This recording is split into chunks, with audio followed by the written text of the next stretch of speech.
Hello, everybody. Put some here. We're back. This time, we're going to do a sort of reaction and cruise tips sort of video for our very first Disney Cruise Line adventure. It was our first, like he said, so there was a lot of things that we learned being on the Wish and also being first-time cruisers that we just kind of wanted to share with you so that if it's your first time on a cruise, you don't have to make some of the same mistakes that we did. Yeah.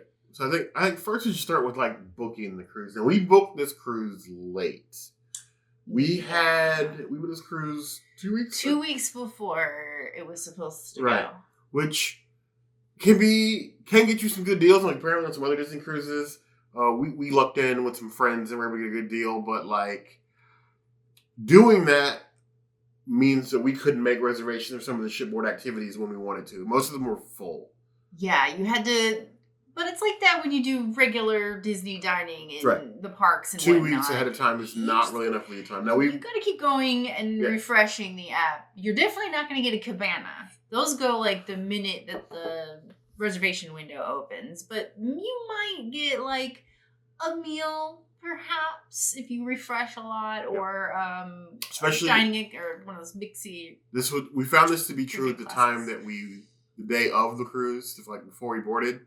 Probably not so much now, but like the day of with COVID testing, we found a lot of people just dropping reservations. Yes. So they couldn't go last minute. There'll probably be some people who drop last minute, so be sure to check like the morning of the cruise because you probably get some open ones. Even when you're on the ship. Yeah, people drop all the time or don't show up. Or I booked the mixology class when we were on the ship after the cognac class. Yeah. So, I mean, it's totally possible for you to just book. Just make sure that if there's something that you want, that you keep checking. And also, probably the first thing you want to do when you get on the ship is go talk to guest services, especially if you want to do like a special dining, because we missed out on that. And I didn't really have a sense of urgency on it. I called when we were in our room and they were already done. It's whatever. My first cruise trip for the first day is we live local, about an hour away, before you leave the house. That's the first cruise trip. Yeah, there's no places to stop and go to the bathroom. Once you're like in Port Canaveral, that's it. There's nowhere else to go really. There's restaurants down the road, but like if you're gauging your time, like you're not going to have time to do all that until like basically you get on the ship. Well, there's a bathroom in the terminal when you're waiting. That took some time, but like there's a very small window for you to pull up. I guess. The whole parking situation was a little weird because they didn't explain to us that once you got up there, you were supposed to park on the curb, unload your bags, and they're supposed to take your bags, and then you walk in. When we tried to ask, they were not hearing it. They were not. They were just go over there. And we were following like airport rules because for us, you know that the white zone is for immediate loading and unloading only. Yeah. But I think that's part of the confusion is the people that work at the port when you hit the curb are not Disney staff. They're third party. They work at the port, and that's their thing. They don't have the Disney magic. They're not in the Disney niceness. They're just like go here, go there, go there. So you unload your bags with the porter who does not work for Disney, and they do expect tips. So bring cash. Change at that because that was the mistake I made is I didn't have a lot of change. 20s. I brought 20s because maybe all the ATM gave, but yeah, bring cash. And then if you're parking on site, that was like 60. It depends on the number of days that you're cruising. You basically pay it all up front. So like when we left, I didn't have to pay anything. I just left, but like you had to pay the whole amount when you park there on the site. So if you have like us, where it was 2 people, he dropped me off at the front. We dropped off all the bags. It was my idea to do this because I always am a big divide and conquer person. So he dropped me off. I managed the bags, got everything tagged, worked with the porter while he parked the car. Yep. And then he met up with me because they didn't want us to walk in and do like the full check-in at our docking time. You have to do the customs thing before you go in. They want you all together for that because you got to give your cruise stuff and then your passport or birth certificate, whatever you're bringing in and all that. Then once you're up in the actual like terminal, you can sit and chill there for as long as you want. Right. Then that's when your boarding time comes into effect. That's when you sit and wait. So if you want to come earlier and do that, you can get it out of the way. But like you're not actually going to be able to go on the ship until your actual boarding. When they did the photo thing, and we didn't really care about that. Yeah, so they'll do, once your boarding group is called, they'll do photos. But when you're in the terminal, if you're looking to get a snack or a drink or even a vending machine stop, right? There wasn't even vending machines. All that there was bathrooms. And that's it. So eat before you go. There's no really place to like sit. There's no shopping center by the port or anything like that. You're gonna at least be maybe like 10-ish minutes away, so definitely take care of all that before you go. No, once we boarded, it took us a minute to try to find our muster station. Like we got a little turned around. Do that first. Yes. You don't have to. They tell you that you should do that first. It helps, honestly, to sort of get a sort of like layout of like where the ship is, because we were very confused on how all that worked at first. But once we found that, we pretty much had a general idea, and the rest was sort of like fumbling our way through. And then like immediately after you do the muster station, it's like almost lunchtime, basically. Yeah, so your rooms aren't ready. So when you bring alcohol like we did, you're not allowed to check the alcohol. You have to bring it in through security, which means you have to carry it and all of your bags until your room is ready. Yes. So the best thing to do while you're waiting for your room, if you don't want to like just abandon your luggage somewhere, because you can't, the doors for your room are also blocked off, so you can't leave your luggage in front of your door or anything like that. Keep it with you. You got to find somewhere to stash it while you're eating at table service, or you just have to carry it with you at all times. Yeah, my bag broke. We were okay to like leave. Yeah, the bag we had the wine bag broke, but like we were able to leave our luggage just like outside the restaurant in the corner. They were fine with that. That first lunch is very rushed. It's like go. You don't have your service team yet, so there's no like the vegan. You saw our video, I'm sure. The vegan options lunch, weren't that great. Was not great. It was just what they had on hand at the time, and then we met our server team at dinner for the first time, which was Worlds of Marvel. Yes, our first night. So after your lunch, that's when you get your server team at dinner, and that server team you get at dinner follows you for dinners for the rest of the trip, but only dinners. You'll see them around the ship during the day. Like, we'll run around doing their normal other jobs, but their server team is mainly for dinner. That's usually the only time you'll see them. I would recommend, too, getting a veranda room. Being able to go out on the balcony was really nice. Really nice. Especially, it's a splurge, but I think it's worth it. Especially if it's your first cruise and you don't know if you're going to get seasick or not. Yeah, that was the one thing that hit us hard. What we didn't do as much as we wanted to on the ship is because we both got seasick that first day, and neither of us have ever been seasick or motion sick in our lives. We've been on boats our whole lives, cars, coasters. Never on a boat that big, mind you, but like that, we've never had an issue with motion sickness up until like that very first night. And mind you, it was raining and a little bit like choppy when we left the port, but it hit you almost immediately. I got sick during the cognac tasting. Me 30 minutes later. I mean, you got sick during Worlds of Marvel, like the first night. I didn't get sick during Worlds of Marvel. I was okay with that. I got sick during Arendelle.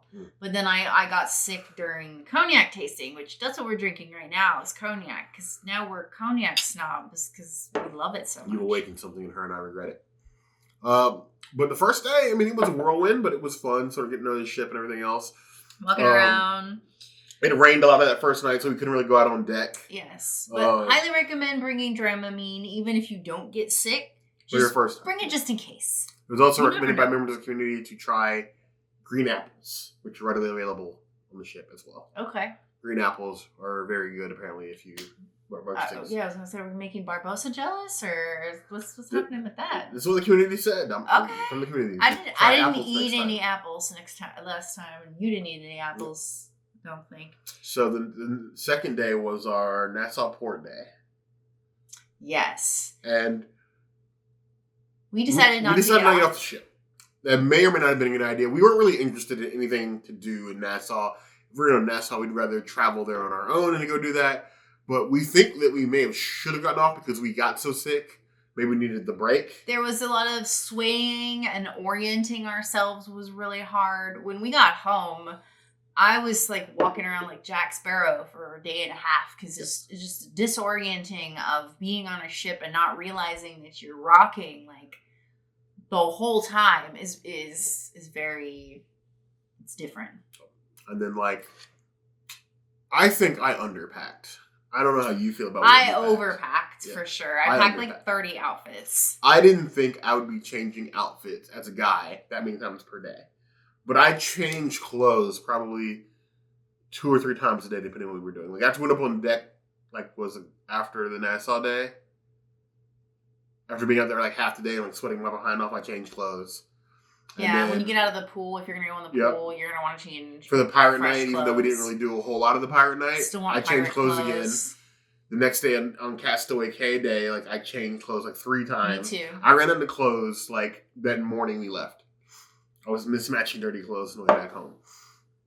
So I would plan for 2 to 3 outfit changes a day, no matter who you are. And 2 to 3 bathing suits for rotation. I packed too much because, again, it was my first cruise and I didn't know she's a princess. What was going to do what. I brought an outfit to match every theme of every bar, every restaurant, every possibility of a restaurant we would be going to, and Halloween, and our costumes. Plus an entire duffel bag of nothing but ears. And I was going to bring a pirate outfit, but I couldn't find if we were going to have a pirate night or not. The rule is there's always a pirate night, whether or not it's Halloween on the high seas or not. So if we thought it would just be the costume, do that. Yeah. So we always plan for a pirate night, regardless of how many nights you're going, and if you're doing like what we did, Halloween on the high seas or whatever, bring it anyway. Yeah.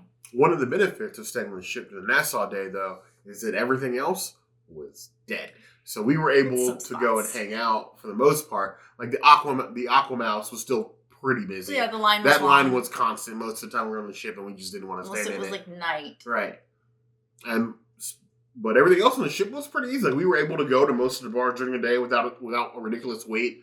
Hyperspace Lounge wait goes up and down, but most of the other bars in the Wish stayed fairly empty on the Nassau day, and we were able to just walk up, get a drink, and walk off with absolutely no issues, not having to wait like minutes upon minutes. Some of the pools were closed our Nassau day, which you thought was weird. They were, and they're small pools. Yes. All the pools are really small. I wasn't really comfortable being sardine into a small body of water. Yeah, I'm not a people soup person. No. I will say, though, that you should take your time, meander.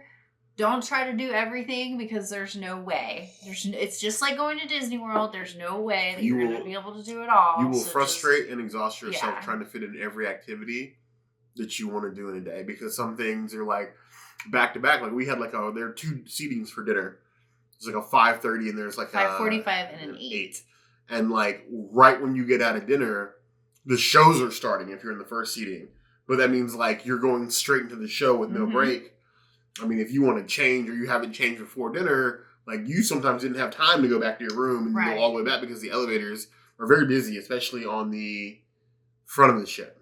And then you have character meet and greets that are only 15 minutes long. Yep, happening in the atrium. Long lines to meet said character. So you're definitely not going to meet every character that you want to meet. No, they're all like in the same area, like in the atrium. Atrium, yeah. But they're still like on different levels and stuff. So they don't set it up in a way to where you can hop from like one experience to the next and meet all the characters.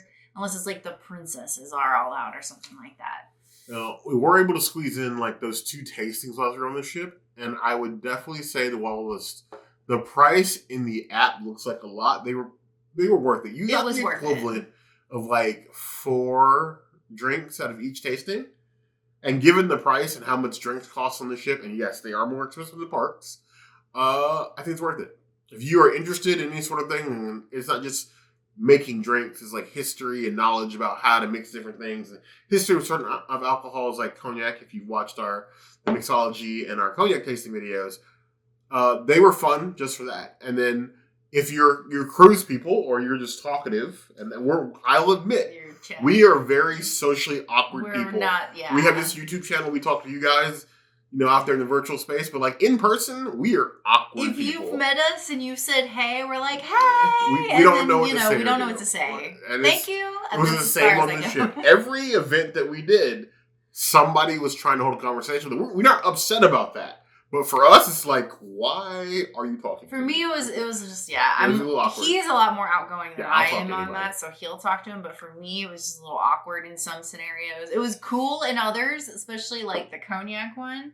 And I will say, try new experiences because like the cognac tasting is one that doesn't really get booked fully. I was able to book that one prior to us leaving, and I thought it was going to be kind of lame. Yeah, we were not excited. I wasn't excited for it, but it was one of my favorite things that we did. So I think I like that one.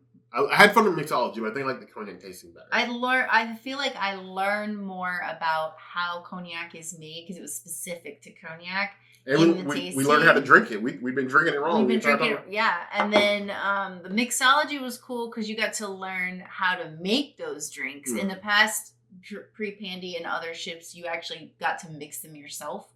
So I think things are still a little bit different. That took from our experience. I think if we got to mix those drinks ourselves, we probably would have liked it more. But I mean, it was cool. Yep. It was still cool.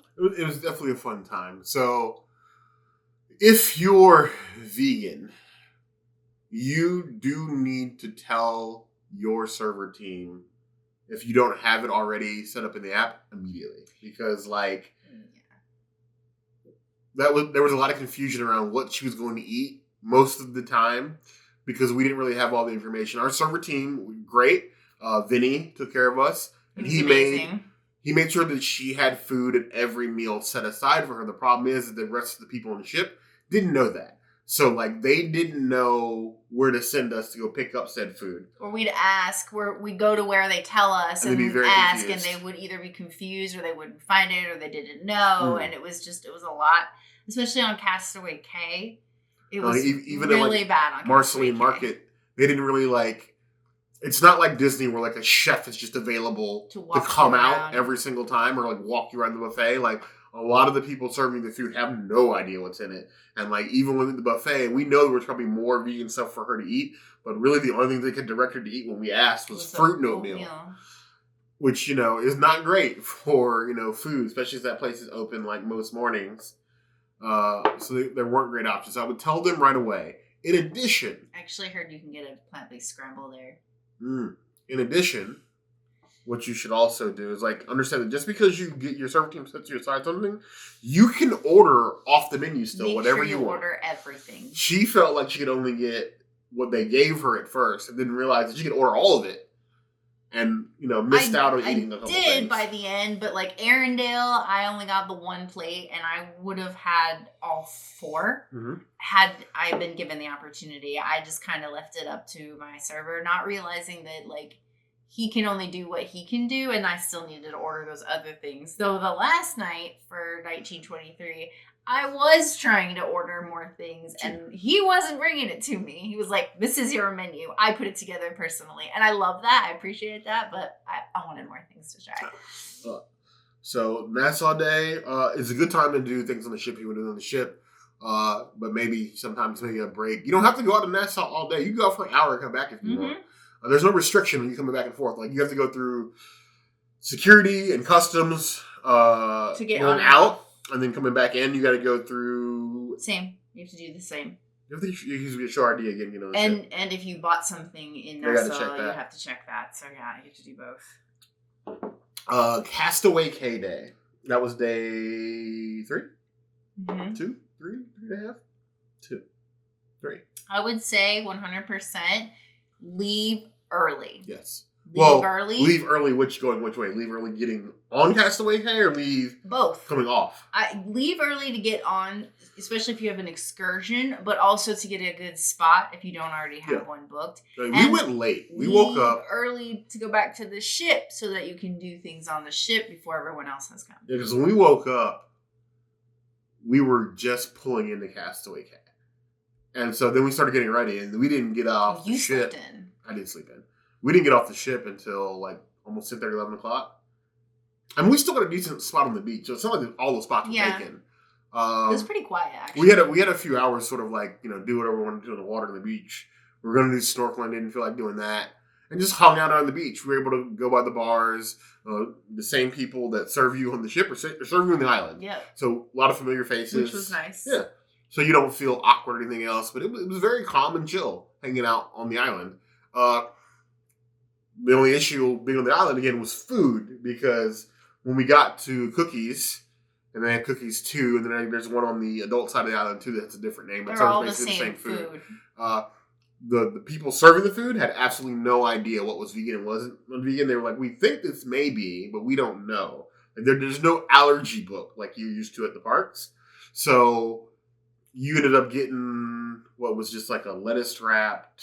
Yeah, because they didn't know if the bun was vegan. Yeah. And my server ordered me stuff for the island, which he told me about when we got back on the ship. And he said that I didn't get that, but he also said he set aside the chili for me, and I did get the chili. So yeah. I don't know. There was some communication about, like, because we would ask, and then, like, we don't know. Like, the people weren't all aware that our server team had set aside this food for us. So that part got very confusing. And then even for me, the food at Cookies was terrible. Oh, yeah, the fatty terrible. meat. I was so mad at that food. The ribs were good. The rest of it I hated. And then we left the island early. Probably like, 2-3 hours early? Yeah, just so we could go to... 1, to avoid the crowds getting back on the ship. And 2, to go to Hyperspace Lounge. Yeah, we wanted to just kind of chill. That was the perfect time. It really was. Because it was cold in there because there was nobody there. There was nobody there. And then, like, the 45-minute thing, just like Oga's, out the window. Because there was so much room. We didn't have to fight for a place to sit. We had to sit right at the bar. We had to sit there and watch all the scenes go by. Nobody rushing us. Yeah. It was great. It was definitely great. Like, that footage originally, before we edited it down, was almost 40 minutes of just us sitting there. That's after we've ordered our drinks and drink posts. Of just chilling and hanging out. We only left because we wanted to, not because we were being forced to go. And we took our drinks with us. Mm-hmm. You definitely did. This is just like if you're staying in a resort. You can pick up your drink at any point and take that anywhere. They don't care. Take it back to your room. That was one thing about the room is our host team for our room. Oh, man. They come in to clean like three times a day. That was crazy. After every meal interval, they come in and clean the room. If you go out for an activity, and because they're responsible for your section, they come in and clean and straighten. Like, we would leave for an hour and come back, and the bed would be made, folded, new little towel, like we had a pirate, which I thought were real coins, but were actually chocolate. And then I got chocolate all in the camera bag because I thought they were plastic coins. Right. I was going to take them home, and I'm stupid. No, you're not. But yes, they do come in your room a lot. They took wine glasses with wine in we weren't done drinking them because we left them in the room, and I didn't want to put it in the fridge because you lay down the stuff in the fridge. I was like, all right, I'll just leave it out, and we'll go out for a couple hours, and we'll come back, and I'll finish this glass. It felt silly too because we couldn't figure out the lights in the room. Oh yeah, that was the other thing.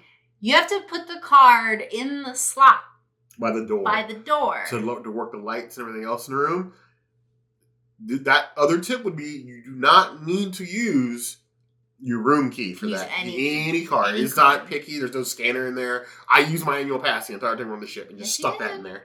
And then would pull it up when we were leaving. And even if we didn't, our host team would just pull it up and leave it in there when we were out. Yeah, he did it a couple times. He left it for you? Mm-hmm. That's cute. To turn the lights off when we were out of the ship. So the other thing too, when you're in your room, is room service is 24/7. It's not 24/7. Or it's it was until it was till 3 or 4 a.m. They didn't serve all night. Well, we got room service one time late. We didn't film that because I wasn't feeling it. It was like a chicken tendy Sammy with sweet potato fries, and the chicken tendy Sammy was like homecoming level bad. So I will say that one good thing about the Wish, and I hope it's like this on the other ships, is there are maps everywhere if you get lost. That's really nice. Yeah. So the map will tell you which direction you need to go. There's you are here things. You'll learn aft and forward and all the rest of that really, really quickly because it's very, very, very easy. But it's very hard to get lost in that ship because eventually you're going to run into something. So we were able to find our way around pretty easy and don't feel weird. Everybody's looking at the map, especially for us first-time cruise people. Most of the activities are sectioned out on particular decks.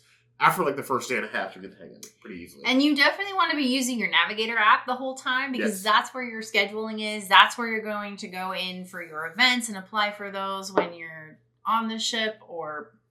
I will throw shade though. There, Just like every other Disney app, that app sucks. the internet is terrible too. Oh yes, paying for the internet on the ship. When they tell you that it will be slow and that it's intermittent, they mean it. It's worse than dial-up. They mean it. It is both slow and very, very finicky. You can't work. Like we paid for one for each of our phones, like the base internet package, just to use like apps and stuff. And even with that, like you could send pictures on Snapchat. Videos weren't working. Even sometimes those would get hung. And then it would cut out, and like I'd have to turn off my internet just so you could use yours. And then when I cut it back on, even though we paid for two, sometimes they wouldn't both work at the same time. When it stormed, it didn't work for a couple hours. So be warned that yes, you can use internet if you pay for these packages, it's not reliable. but it's not reliable internet. It's bare minimum. You're not going to be live streaming on the ship. Unless you're paying for like a top tier package, and I can't tell you if that works or not. Probably not. Our experience it is very, very rough. It should probably be planned to be unplugged most of the time you're on the ship. Now, even though we paid for that on Castaway Cay and when we were in Nassau, I was able to get cell signal. But for my phone plan, because I have T-Mobile, I didn't get charged extra for using my phone in Nassau. But there was warnings that other people would get charged. Yeah. So be aware that on Castaway Cay, I was able to use my phone as normal with no issues whatsoever. Oh, that's cool. Yeah, me too. I was snapping. I was sending videos. Mm-hmm. I was doing all the things. It was fine. Second you pull out a port, though, that's all over. It's true. Didn't even take 10 minutes, and all that signal was gone. You pull out, you pull in pretty quickly. Also, when you do go to events like mixology and all those other things, make sure that you get there early. Because they seat you in the order in which you were standing in line. So we didn't really care that much because we're not, oh my God, be in the front type people. But if you are one of those people, you definitely want to get there early because if you're first in line, you're the first one to sit in their primo spot or whatever. And then they kind of just seat you around in a circle based on your order. Yeah, I would agree. Even though we got like sat based on where we stood, we had good viewing angles regardless of where we were. Yeah, you saw in our video. So there was a couple people that came late to the cognac tasting that had us on the far end. And I don't even know if they were there really, but they signed them up anyway. They weren't really like hostile about, oh no, all those spots are filled. I wouldn't suggest doing that, but they did accommodate some people that showed up just to show up. Places on the ship. Now, there's an adult-only area on the ship. I think it was like deck 12, 13. It was very quiet. It's like one up from like the food deck. And it is very quiet. And there's a bar, dedicated bar, and a coffee shop around back. Long line, though. Very long line. And those pools were always full. Mm-hmm. Very crowded. But oddly enough, on the opposite side of the ship, on the same level or maybe one up, there's a kids area. Behind that kids area is another pool, even though it was closed when we went, dead. There's a bar in front of it, like on the other side of like the stack, that was empty. There's the concierge, because the concierge level is like right around there too. Yeah. When we went to that pool was open for everybody, and there was like nobody back there. It was dead quiet back there. If you're going to hang out anywhere, I was just hanging out back there. If you don't like crowds and a ton of people, get your drink, go hang out back there. There was tons of people. There was people back there, but they were all quiet and very chill. It's true. That was the place to be, mostly. Up on the upper decks is fine, but it's very bright and it's very windy. It's true. You're by the horn. It was destroying your hair. I will say, yes, it was. I will say, too, when you are maneuvering around the ship, especially the Wish, I don't know about the other ships, but the Wish, you had thin, long elevators and a touch screen for the floors. Oh my God, that was aggravating. So when you're in the elevator, do not lean against the buttons in any way, shape, or form. It'll pick up your body heat, and then all of a sudden, everybody in the elevator is stopping on every floor. Because they're not push buttons. They're like your phone screen. So like even if like you hover, you're gonna hit a floor. And so what happened is people who stand too close or lean up against it completely and hit every floor. So you would literally be just like hitting every floor and everybody waiting like, anybody getting out? Everyone's looking like, did you hit this button? No. Who hit this button? Because somebody just leaned up against the panel and hit every floor. And that That was extremely annoying That sometimes. happened We a got lot. lucky enough to have our room on deck 10. So, like, we literally just took the stairs. Yeah, we could take most the stairs. days. But yeah, the elevator thing was bad. Also, elevator etiquette was really terrible. I think because of the button thing. A lot of people were very much Just like, close the door in your hurry face. to close the door in your face. 100%. So don't be that guy. Yep. Let's see. What about Castaway? Castaway Cay, we covered all that. Yeah. The last night 3 into 4, we felt really rushed. Because, like, we got off, we did Hyperspace, and then we did our dinner at Arendelle. And then, like, we wanted to go... 1923 was our last night. Well, sorry, 1923 was our last night. And then right after that was the Halloween on high sea stuff. Mm-hmm. But, like, in order to have your luggage carried off the ship for you, you had to have your luggage outside your room by, like... 11... Like I think it was 10:30 or something 10:30. p.m. And so it's like in the middle of all that stuff. Right. So you had to pack before dinner. But then we had our costumes, but then we still needed clothes. So we had to like rush back to our rooms, figure that out, and pack. Put our clothes, what we had for the next morning in the suitcases and put that outside the room. If you're going to do all that, it's probably smart to pack before your last dinner. Mm-hmm. And set everything aside then. And they don't tell you that. But, like, before your final dinner, pack, then go do our activities and set out your bags before you leave. Because it's going to be rushed running back and forth with the elevator situation. You're not going to have time to go back to your room, pack, and then go do activities. So we missed most of the Halloween on the high seas party. We did some of it. But... We got like a good hour and a half of it, but we missed a lot of it because we were packing. Because, figuring out what was going to happen. We needed to hit that deadline. And yeah, it was just so rushed. And then it said we would get there at 7:30. We'd get back to the port at 7:30, and then we would be out by like 10. No, it was a lot earlier. But we were waiting in the atrium at like 7:25-ish. We decided we weren't going to do breakfast. No, we were just breakfast. going to get off. And they called our number before 7:30. So we were off the ship very quickly, very fast. Now, the other thing they don't tell you is that, or I guess they do have the third party people there waiting for you, but we didn't have any of them help us this time. Right. We only, after leaving tips, because we left the final day, they leave a sheet of paper in your room with the auto-grad tips for your server team, with envelopes for each of them if you want to leave extra. Sort of like suggesting, hey, you may want to leave them extra. And we did leave each one of them extra. Cash. And then we had $20 left with no change. And so that's all I had left when we got to the port. So we went downstairs. And mind you, we had 6 bags? 6 bags. 4 rolly bags, like 2 duffels, 2 big rolly bags, 2 little rolly bags. And they're just laid out on tables. 2 backpacks. Yes. And then I had my purse. And you had camera bags, so we were already covered in bags, and then you got to do the customs. And then you had to go pick up your 4 big bags, and then we had to walk through customs, and then we had to walk from customs to all the way to the car because you can't come back around and park at the curb when you leave. So we were both like drenched in sweat by the time we got to the car. I know that some people may not like doing it, but pay the have change. I honestly so should that just you can give him. I would have having to do it again. I would just give him the whole 20. Really? Well, I mean, I was because you were dying by the time we got to the car. I was literally dead. Like you had a bag on each shoulder, a backpack. Like it was hot. We'd gone from like the cruise ship back into Florida weather. It was bad. I was like on the verge of tears. He took such good care of me when I was like dying. It was bad. And then we got home at like 9 in the morning. And then I was disoriented for the rest of the day. So that was fun. Lounged. I was planning a rest day when you get home. Like that morning was very hectic. And honestly, we just lounged around the house the whole day when we got back.